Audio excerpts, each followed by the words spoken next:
در تئاتر موسیقی مسلکوی به نام سیدعلی ولیزاده شهر کلاب نمایشنامه نو تحت عنوان نومید نشوید به صحنه گذاشته شده آماده نمایش است. این نمایشنامه به یکی از موضوع مهم روز بیماری ویتسپید که جامعه جهانی را به تشویش آورده است نقل میکند.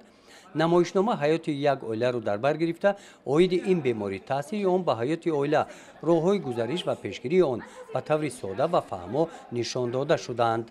با من این پروژه‌ای که تشکیلاتی جمعیتی امران پیشنهاد کرد بسیار معقول شد، چون که امروز بسیار مهاجران مهنتی که در خارج کشور کار و فعالیت میکنند و سوداگرانی که امروز به خارج کشور سفر میکنند و هست در بین آنها آدمانی که اونقدر اهمیت نمیتین و به هر کارهای ناشایسته دست میزنند و دارای این ویروس شده به وطن خود برمیگردند و میتوانند که بسیار کسان رو باز ضررناک کنند. برای همین بسیار این پروژه‌ای که ابراهیم جان شریفوف پیشنهاد کردند قابل دستگیری است و ما هنرمندان رو به طرف نمیگذارد، چون که این پرابلم روزمره نه تنها تاجیکستان بلکه جامعه جهانی است و ما هنرمندان رو به طرف نمیگذارد که این رو هم تو دیده گذاریم. برای همین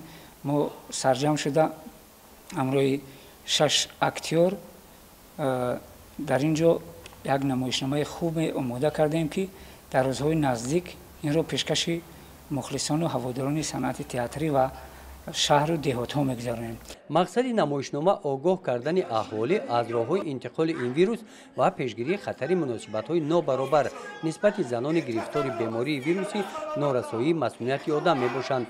نمایشنامه مذکور در مؤسسه‌های تحصیلات میانه عمومی ناحیه کلاب به طور زنده نمایش داده می شود.